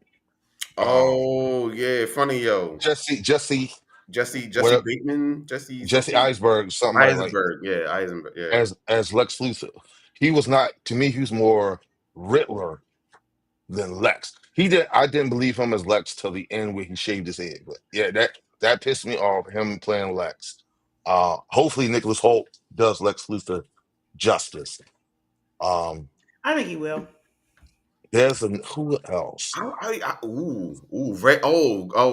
Shit. Jenny said, Harrison Ford as Red Hawk. Trans- uh, And I don't know. I don't know if I was mad at that casting I mean, decision. I because understand it. it was William Hurt, right? it was Who William Hurt at played- first before he Was he passed. Before he passed? passed, He yeah. passed. Okay, So okay. Nick, Harrison Ford. Okay, yeah. Harrison Ford played Red Hawk. Yeah, which No, He was the pandering man was too. dope, yo. No, no, son. I ain't letting He nobody was tell good me for I'm the like, God, character. Like, Ben no, Kingsley Roger. is the I shit. give yes, but it was a waste of It an was a actor waste. for It yes, was a that waste. I it, will it agree. was But a he waste of an brought actor his for that. own to that role, and I Yeah, loved every bit. You'll never see me coming. Oh my yeah. god. And It was when the Cooper Oh my set up reveal god. for it to be right. when the Aquafina re- and Shang-Chi. There we go. You didn't like her, Fuck no. like who wait a as minute an actress, like not like Aquafina, or I you don't just like her didn't as like an her in actress. the I don't role. like her as a person. I don't like her as Yeah, I who's know another that. one? I know he wasn't the real one. Who's another one that I wasn't a fan of? Hmm. I think Marvel and DC, they really did their due diligence. Brie Larson was a kind of 50-50 toss for me Yeah, yeah. as Captain Marvel. She was a 50-50 toss. Like, I didn't really appreciate her character until Endgame. In game, yes, Yeah. yep. I'm sorry, I didn't appreciate her I didn't appreciate her acting as Captain Marvel So until yeah, Endgame. absolutely, yeah, But I also think that has to do with the story too, because yeah. I don't really think that they did her story justice. Again, I think it Townie. was one of those movies that they felt like they needed to get out, and they Mhm. gave Yeah, you as much of the story as you needed in order but to this it's her funny. origin, this how it happened. Let's move it along to get to the Yeah. next one. Yeah, um, Townie. Oh, as Brody, yeah. Townie. yeah. I mean, Terrence Howard is when you look at him between him and Don Cheadle's Don portrayal, Cheadle. like Don Cheadle you, was you tend to go more towards Don Cheadle anyway. So Don Yeah, Cheadle was I remember when with the whole Don Cheadle and Terrence Howard thing. For those who probably watched Secret Invasion, it was revealed that Don Cheadle was a Skrull. A spoilers. Skrull. right, Spoilers, sorry. But I joked about it. I was like it would have been so dope as if the roadie that they found was the Terrence Howard That would have been hilarious. insane. and Like, they've been in person the wrong roadie all this time. Um, but who was another one I don't think I don't think every, I think everybody else was pretty I agree. Like on I don't point. I don't think on either end Even they've had too many misses, but yeah, I yeah, think it when was they've missed, it has been very noticeable. yeah. Ryan Riddles as Even Green Miss Lantern. Marvel. Like Well, Green Lantern, the movie was He trash. It was a ain't had nothing to trash. do necessarily Right. with him. I'm sorry, Ryan Reynolds could do no wrong in my opinion. that, That's my guy. that Like, that movie Yeah, was garbage. Just just like trash. Blue Beetle. Like I didn't mind the I guy who played enjoyed it. Blue It just Beetle the though. movie was trash. I I enjoyed Blue liked Beetle. it. It had a niche. It had I Maybe I missed like the niche then. Yeah, it, it, it was one of those movies where I just like, all right, I'm gonna turn my brain off real fast and just yeah, like it was one. I feel the definitely colors. waited for it to come on Max before I I fell watched it. asleep watching that movie twice. Damn, Same with Shazam: Fury of the Gods. I, it was one of those movies I had to wait I never seen to any watch. of the Shazams. I like The the first first one is one. good. The Yeah, Mhm. first one is dope. I like the first The one. second one, um, Not the Shaquille O'Neal Shazam, but that was Kazam. No, that was whatever. no, no, Not him. no, that was it Kazam? Yeah. I don't know. Again, I'm telling you, I'm not in the right Mandela. universe because It's Sinbad made Mandela. it in the Genie movie. I don't No, care it's who the said that. Mandela effect. Mm. Um, So here's a good one for y'all. All right. What's a villain who actually had the right idea and maybe should have won? Thanos, Killmonger, Yes, um, Thanos, Killmonger. Who Joker. else? Joker. Um, who else? Let's see. Let's see. Riddler in the Batman. I understand his methods. I understand I understand his thought why he process was doing. Yeah, why he was in doing the it. newest Batman one. Yeah. Um, Who I else? tend to, you know what, I tend to rock with villains. Yeah, yeah, you do. So And See, I figured that one was up your I alley. lean. I like the fact with Killmonger so much that even at the end of the movie, T'Challa still did what Killmonger wanted to do. Like he still went out into the public. He went public with who he was. Even after all that he went through with Killmonger, he was right. There's another one. you were wrong. All of you Um, were wrong. Magneto. I believe Magneto. Oh yeah, He Isn't had there a whole comic that says Magneto is right? yeah, yeah, and yeah, Magneto. Yeah. yeah, yeah. He has very just feelings and why he believes and do what he does. I mean, Like he his killed it. I up. mean, just in X-Men '97, like when they tried to when the dude tried to assassinate him in the UN, and And Mhm. Yo took him into space. man, And Yo I'm straight told rewatching him that whole thing because it was just it's I felt so good. every bit of that, dog. I was yeah. just like, Even you remember Valerie Cooper said it. She's like, at the end of the day, Magneto was right. Like he's they always been proved right. Magneto. He's always been right. Like now his methods may have been a little extreme, but he was right in doing what he had to do. Like he had every reason to do that. Like yeah, Mm. Kill Yeah, Dracula, Dracula in Castlevania. Pennsylvania. That Yep. nigga, yeah, he would justify. I gave y'all hoes a whole year, Right. 365 days to vacate, get up out my About my face. face, yeah. Don't You ever, ain't want to? Don't ever, do it again. Okay. ever Mhm. come around here. Then Okay. Okay. you want a If you had to celebration delete, the night that you killed my wife? oh yeah, that's true.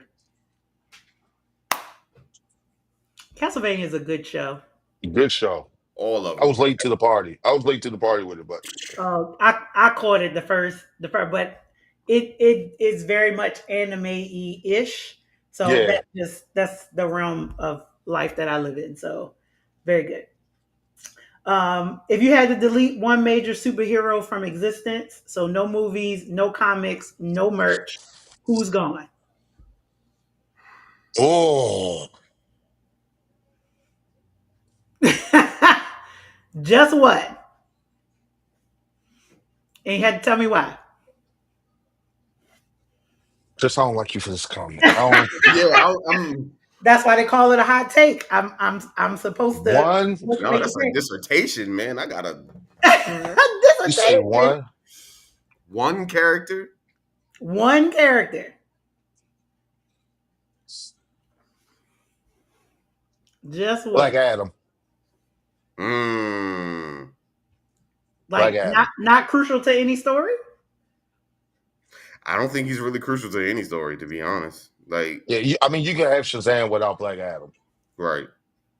Like No, you can, no. you can move your story around. I mean, I know why like he picked Shazam because the way Black Adam was. Yes, But you could dance around that. Like you can.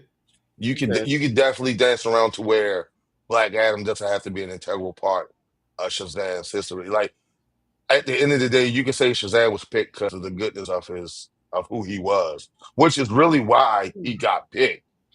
But I really believe you can have Shazam without Black Adam. And I did not like The Rock playing him anyway. So I think this is an oversaturation of The Rock. I think he was a good Black Adam. He was Yeah, a good pick for Black Adam. The writing for him was trash. yes, trash, yeah. That was yes. a very I agree dated with that. movie. Like that movie seemed so dated for me. Like seemed like that movie should have came out 15 years ago. I agree.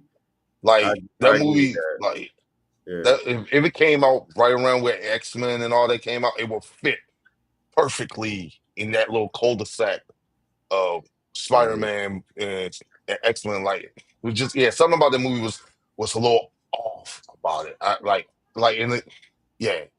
And then the whole backstory of the movie turned me off to the whole thing too. Like Dwayne was being a prima donna with the movie. He didn't want to fight Shazam, even though again the whole backstory of Black Adam and Shazam are intertwined. Like he felt that that didn't make money, so yeah, that's why Henry Cavill's Superman appeared in Black Adam, which led to nowhere. But let me get off my soapbox with that. Um, I still can't think yeah, of one that could just go, and I would not miss them at all for any reason. Any yeah, I villain you got can think of? Any? yeah, definitely Black Adam was definitely one. Yeah. He's up there. I don't know, but I don't know. You know what's gonna come to me right after the pod? It's gonna come to Yeah, me yeah. You're gonna be like, here Yep. it but I'm is. gonna be like, That's this okay. person. I'll give you another one to think about. So, was Avengers Endgame actually a satisfying ending, or was it just fan service? Both. Yes. The answer is It was yes. both. It was both. It was fan service to the nth. Like those who knew. Um, like they knew the end of the like it. Like because the story of Endgame really isn't found in any comic book literature anywhere. It's It was like his own thing. it was his own thing. Like the story of the Infinity War story, the Infinity Gauntlet story, is so expansive and vast that You I know can't why they did Endgame. Like you can't fit that because into the 2 2 hour you movie. can't fit like that's several like the issue the series itself, the Infinity War series is six. I think I want to say 6 to 8 issues, and you had X-Men. You had everybody who was anybody involved with this. You had the doppelgangers. Like it was such it- yeah, that's probably one of my favorite stories of the '90s. But Endgame was such like yeah, it was fan service. It was as it wrapped up that phase perfectly. It gave you a definitive end to every the original sixes stories. Hmm. Like it gave you a definitive end to Hmm. every. And the one thing I keep arguing with a lot of fanboys, a lot of nerds, blogs that I'm in and stuff. Everybody wants to see this story of Captain America Return of the Stone. I necessarily don't have to see that story because I know how it ended. Do I don't you? need I don't need to see how he got to it. I know he did what he had to do. He Yeah. found his life with Peggy. He Yes. passed on the mantle. Yes. That's why I think I had such a beef with the Joker movie because some people just don't need a backstory to make them an interesting Yeah, character. Mm. yeah. Mm. I didn't need a Joker movie to get I, Joker. I, What I it was mean, a cool if, it I was a mean, for cool people who movie. know, know, yes. Um, Ooh, that's bringing back a post that I made.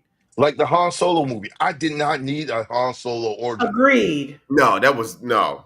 You did not need a backstory for him. All you needed to I know that he was He was who who he he was. was. He beat the Millennium Falcon did what he did in the 12 12 parsecs. parsecs. That's it. Yeah. That was it. That's all That's I need all to you know. needed to know. That's all I need to Um, know. I think I think Joaquin Phoenix is It was a good movie.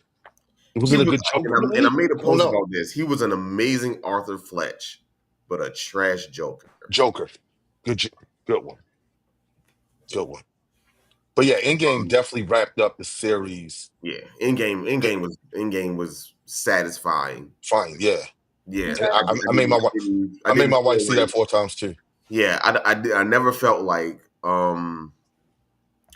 dang, they should have did Yeah, I this. felt completed. I Yeah, felt I mean, because they built the world for 20 years. You know what I'm Fact. yeah. saying?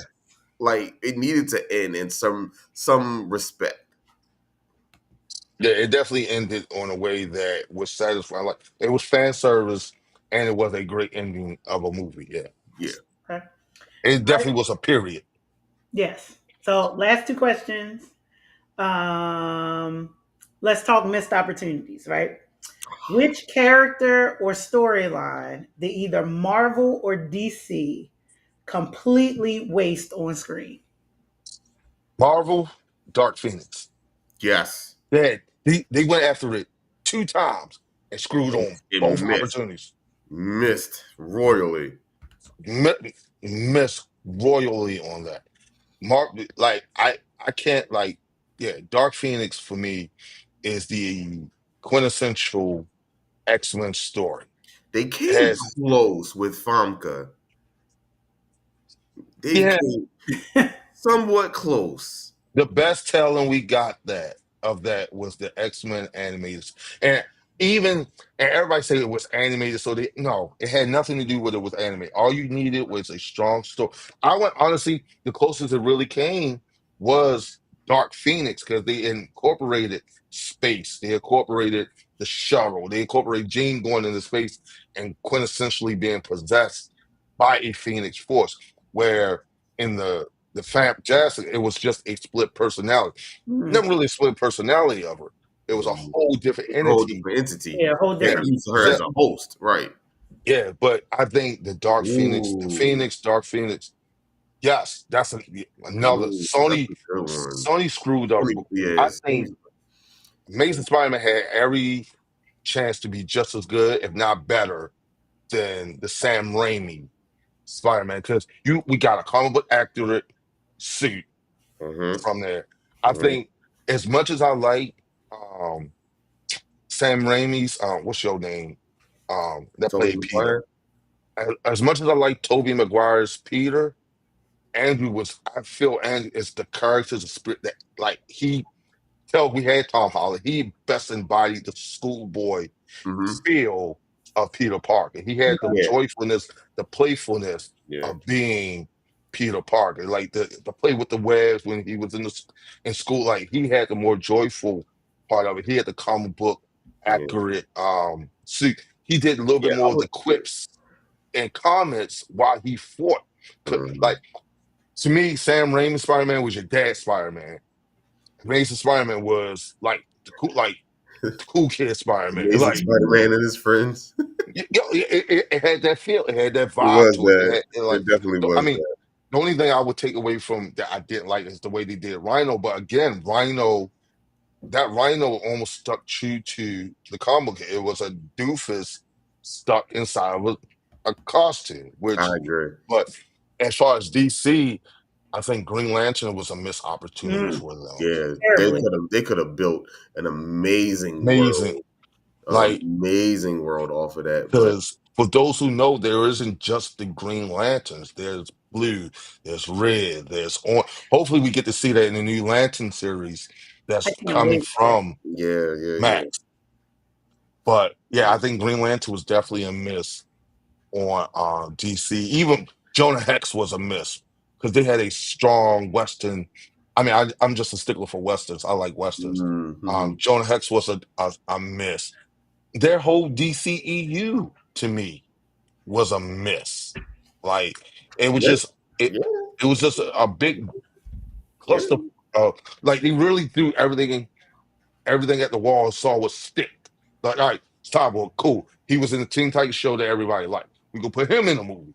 All right, everybody like Superman. Everybody like Henry Cavill. We gonna but I think yeah, but Mm, yeah, that's those my biggest misses.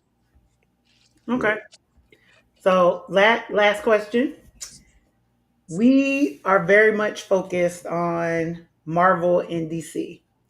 Is there a lesser known like comic book property that potentially could destroy them both if they adapted it well? Woo! Yes. Invincible, Yeah. Image Comics, Image Image comic. Com. You took the Uh, word right out of my mouth, man. You got Spawn, you got Angela, you got Savage Dragon, Dragon, you have what is it? Is it Wildcats or Wildcat? The Wildcat. Wildcat, and these Uh all had animated series in the right, late '90s right. on USA Network that did blockbuster Big numbers. Like numbers. they did numbers. If Um, if done right, Teenage Mutant Ninja Turtles as a series could do good. Wildcat, Savage Dragon. They tried to do something with Bloodsport with Vin Oh my Diesel, god, yeah, that was but I think it was more a Vin Diesel ego piece it than a Mm. was actual movie. it was. You got Invincible, who is their shows. The show on Amazon Prime is killing it. You got The Boys. Broad in the building. My You got The God. Boys. You got The Boys on Amazon on Prime Video doing numbers. Yeah. Yeah, Honestly, it's a really good show. Yeah. what's another one? There was, I mean, they're a part of DC now, but at one time you had a imprint called Milestone Comics, where you Hmm. had Static Shock, you had Yeah. Icon, you had Ricochet, you had Hardware, you had the Yes. Blood Syndicate, Oh, you had Hardway all, was so dope, and yo. they was Oh my African God. American led comic books. Like Mhm. Hardware was pretty much Luke Cage with Iron Man's armor. Yes. Like everybody know who Static Shock is. Um, Icon was pretty much Superman, but he grew up in slavery. Oh, Jamie Foxx is Bond? That's Mm-mm. supposed to be happening. That's supposed to be happening. Really? Yes, Mm-mm. Jamie Foxx is supposed. If y'all don't bring back Michael Jai White Yeah, and give him a better budget script, give him a and better budget. script and a better budget, my God. Run that Boom shit back. I'm Boom telling you. Comics is a Boom Comics is another one. And with Boom Comics, they don't really create a lot of their own. They handle a lot of IP properties, so they done well with the Mighty Morphin Power Rangers. They did an excellent run with them where they introduced a white and a green ranger at the same time, which was dope. Mhm. They handled the Master of the Universe Mm. with He-Man and Masters of the Universe. They I did remember that. IDW, who is now handling Silverhawks. They doing the Silverhawks. They did the Thundercats. But yeah, you have a lot of even some of the independent publishers are doing great. Like I again, I follow a lot of people on IG who does a lot of independent stores and Yeah, independent. But I love those. Image is definitely Image is Image top is in line. Like I think they should be next in line. I don't see yeah, anybody like else really. if they had the budget of Marvel and Yeah. DC, but you have to look at it too. Marvel and DC got old money Yeah. backing them. With Fact. DC, you have Warner Brothers, and Mhm. then Marvel, you have Disney. Disney. Nobody's beating Disney right now. Nobody got Disney money right now. Nobody has Disney money, and It, you it have take a long time to amass Disney money. As a former cast member, yes. yeah, and they're Hey, pouring money into Marvel. Like they're literally just throwing like money at Marvel. Like, all right, go Yeah. ahead, make it. Because All they right, got go it ahead, to make it.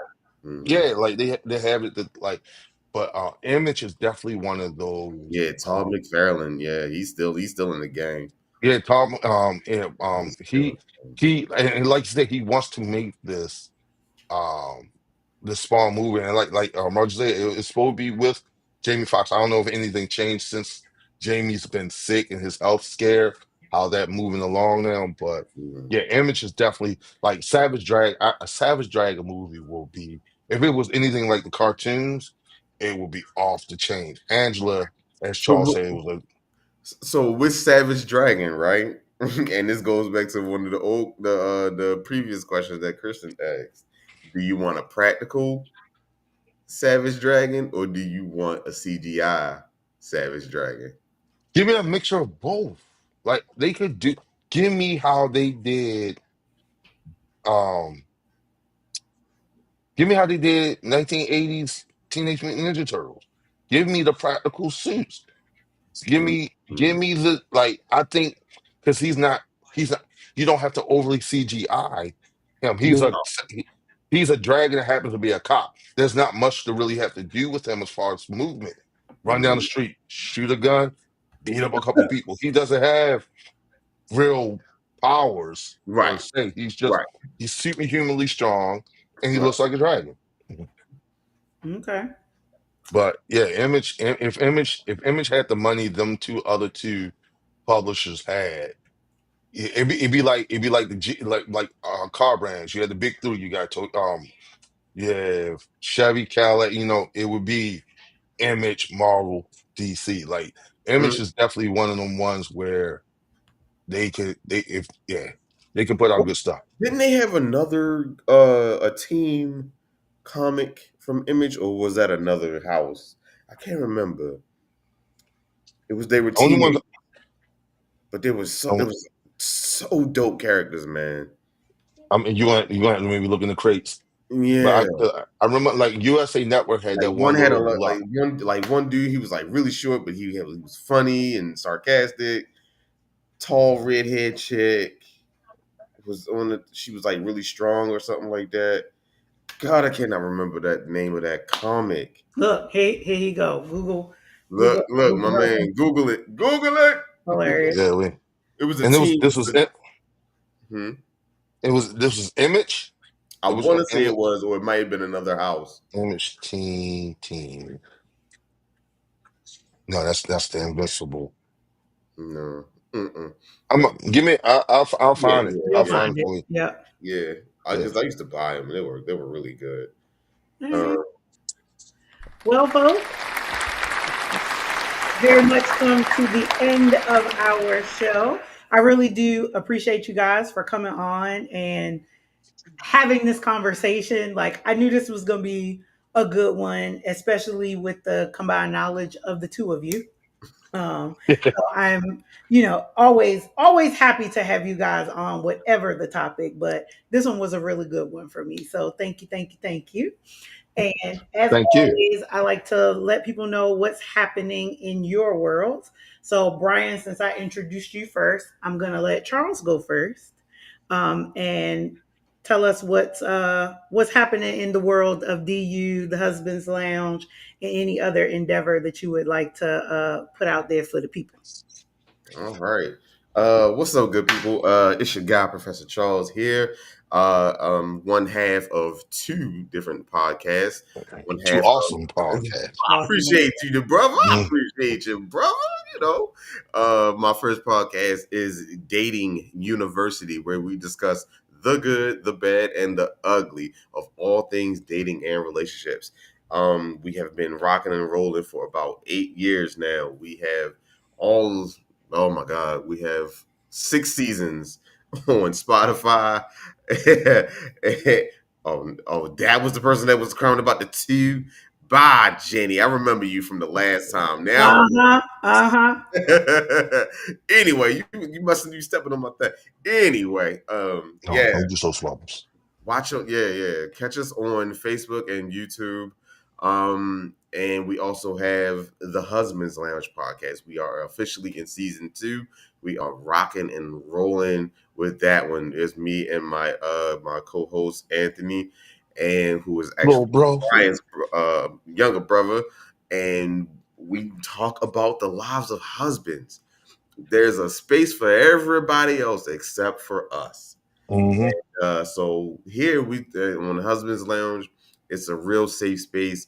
We talk about yes, I will tag all the pages, or Kristen can tag them somewhere uh in there. And man, listen, I'm so loving the Husband's Lounge, man. I love that. I love that. Is something so refreshing about having a space.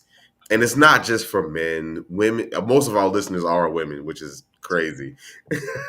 And people who aren't married, which is even Right. crazier. But Crazy. that's the beauty of having a podcast that reaches multiple generations, multiple ethnicities, and places in life. So yeah, other than that, I am working behind the scenes on so many other things. This mandatory 8 hour break from my dreams that I got to go to every day is a hindrance a Yeah. little bit. Facts. But once we get that up, and once one of these podcasts takes off, or both of them take off, man, I'm telling you, there's no limit. So yeah, that's where we are. Follow me on Instagram at Professor Charles _DU. um yeah, that's basically what I have. Awesome. Thank you, thank you, thank you. And then, Mr. Johnston, what's going on? over there within the basement with B and the married life? So in the basement B is coming back on not this Saturday, but next Sunday. It's coming back. I'm gonna continue my the Powers That Be series. My next three episodes are going to be discussing. Episode two is going to be discussing the powers of Spider-Man and how his powers work. Episode three is going to be about Spawn. I'm gonna be talking about Spawn on episode three. Episode four is going to be my special episode because episode four we're going to talk about the Fantastic Four. Uh, So episode, I need y'all to get a kick out of that. Need y'all to get a kick out. So look, be on the lookout for those episodes. Also, I'm changing the episodes of the Merrick podcast. They're gonna be coming every Saturday. They're gonna be coming on Saturdays now. I'm gonna be doing Saturday nights. I'm gonna be doing episodes of and for those who want to know, I have my current episode list of my episodes that are coming so for you to look out for. So my episodes are A Mom's Love. I'm looking to try to do an episode with my mom. So be on the lookout with an episode with me and my lovely mother. Lord, I'm Lord have that's He mercy. gonna asking for it, ain't that's gonna be a good one. I'm coming back again with episode two of Blended Families, where we talk about blended families. Finding love again is gonna be one episode that about those a couple who found love after love per se deceived them. Military love. I have a couple coming on that they're a military couple. How that handles that with when one I have one where the husband is deployed and the mom stays home. I also have one where the mom is deployed and the he? husband stays home. So be on the lookout for that episode. And I want to say my season ender is going to ask the age old question everybody always asks: what love has to do with it. So be on the lookout for those episodes coming with the Merit Life podcast. In the base will be is coming, as well as my little, I guess you could call it my side gig, my Ride with B series I would that be. Yes, sir. which surprisingly has caught on. I wasn't like it was just something to do, and now everybody acts. I think everybody acts for that episode, those more so than anything. Again, ride with me is what it is. You get to ride with me while we talk about any and everything. I think that I'm probably do an episode. I won't do an episode this Saturday, but probably Monday or Tuesday.